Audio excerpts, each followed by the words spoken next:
Bapa kami yang bertahta di dalam kerajaan surga, kami mengucap syukur Tuhan atas kasih setia Tuhan yang tetap Tuhan berikan kepada kami. Tuhan, sebentar lagi Tuhan kami mendengarkan sebagian daripada firman-Mu. Kiranya Roh Kudus-Mu yang kuasai hati dan pikiran kami, sehingga firman-Mu yang kami dengar Bapa dapat kami mengerti dan menjadi penuntun di dalam kehidupan kami. Di dalam nama Yesus Kristus kami berdoa dan mengucap syukur. Amin. Shalom, salam sejahtera bagi kita semua. Ya, bahan khotbah kita pada hari ini diambil daripada 2 Tesalonika pasal yang ke-3 ayat yang ke-6 sampai ke-13. 2 Tesalonika 3 ayat 6 sampai 13. Firman Tuhan berkata, "Tetapi kami berpesan kepadamu, saudara-saudara, dalam nama Yesus Kristus, supaya kamu menjauhkan diri dari setiap saudara yang tidak melakukan pekerjaannya dan yang tidak menurut ajaran yang telah kamu terima dari kami. Sebab kamu sendiri tahu bagaimana kamu harus mengikuti teladan kami.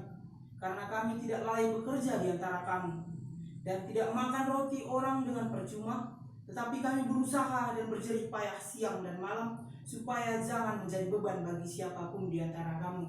Sekian pembacaan nas kita. Sekali lagi saya sapa shalom saudara-saudara sekalian.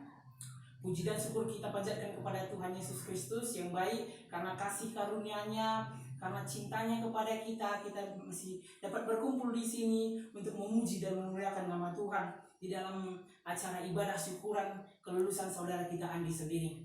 Ya, tema kita pada hari ini yaitu bekerja. Tema kita bekerja.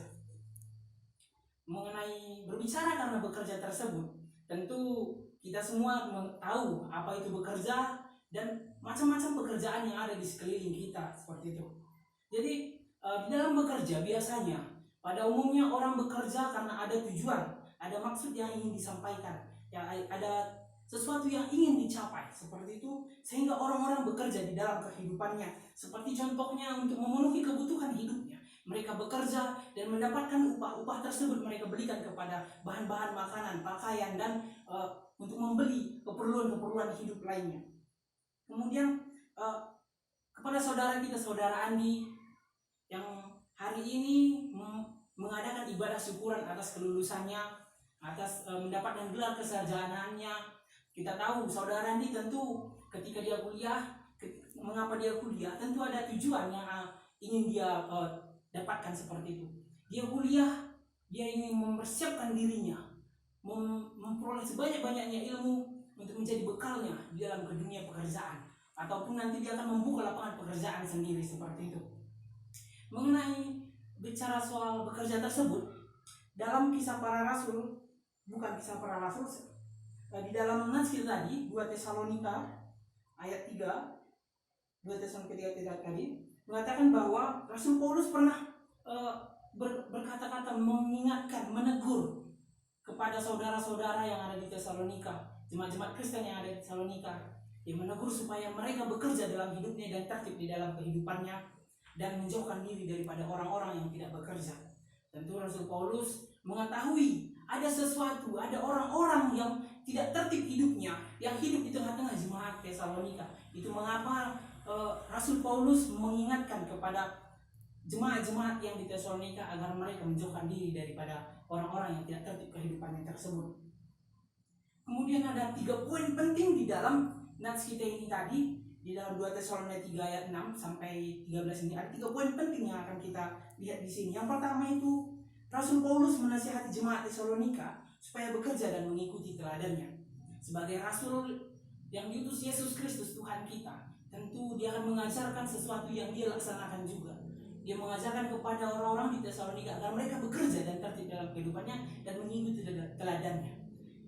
Rasul Paulus sudah melaksanakan hal tersebut. Dia bekerja. Dapat kita lihat di pada Kisah Para Rasul 18 ayat 3, di mana dikatakan di situ Rasul Paulus bersama sepasang suami istri Priscilla dan Aquila bekerja sebagai tukang kemah. Jadi Rasul Paulus bukan hanya mengajarkan, tapi dia mengerjakannya juga, dia mempraktikkannya juga seperti itu, dan mengikuti teladannya seperti itu. Kemudian kalau kita lihat di Kejadian 2 ayat 15, dikatakan bahwa di situ Tuhan menciptakan manusia dan meletakkannya di Taman Eden Dan pertama-tama kali disuruh Tuhan itu untuk mengusahakan dan memelihara taman tersebut. Jadi tugas utama manusia diciptakan Tuhan ke dunia ini untuk bekerja. Kalau kita lihat bagaimana sih orang Kristen bekerja, atau bagaimana sih menurut Rasul Paulus orang Kristen harus bekerja, dapat kita lihat pada kitab Kolose 3 ayat 23, di mana ada dikatakan di nas tersebut, apapun yang kamu lakukan, perbuatlah dengan segenap hatimu seperti untuk Tuhan, bukan untuk manusia. Artinya di sini segala pekerjaan orang Kristen harus ditujukan untuk memuliakan nama Tuhan sebagai ibadah yang hidup di dalam kehidupannya. Kemudian poin yang kedua, ada di sini dikatakan oleh Rasul Paulus, yang tidak bekerja janganlah ia makan. Yang tidak bekerja janganlah ia makan. Tentu, yang tidak bekerja janganlah dia makan.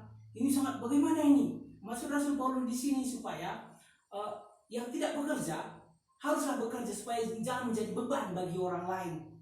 Kalau kita lihat dalam Matius 7 ayat 7, di mana katakannya seperti meminta maka kita akan menerima, mencari maka kita akan mendapat, mengetuk maka pintu akan dibukakan. Tentu harus ada usaha yang harus kita gunakan untuk mendapatkan kebutuhan kita seperti itu.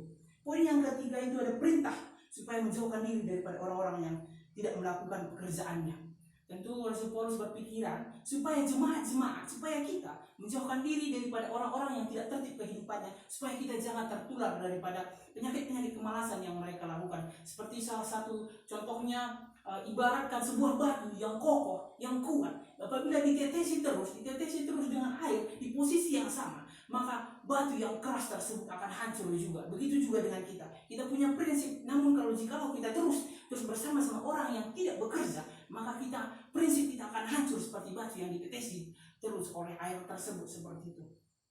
Ketika poin ini tadi, ini menjadi suatu renungan bagi kita semua, terkhususnya bagi saudara Andi yang setelah menyelesaikan kuliahnya akan melanjutkan dalam pekerjaan.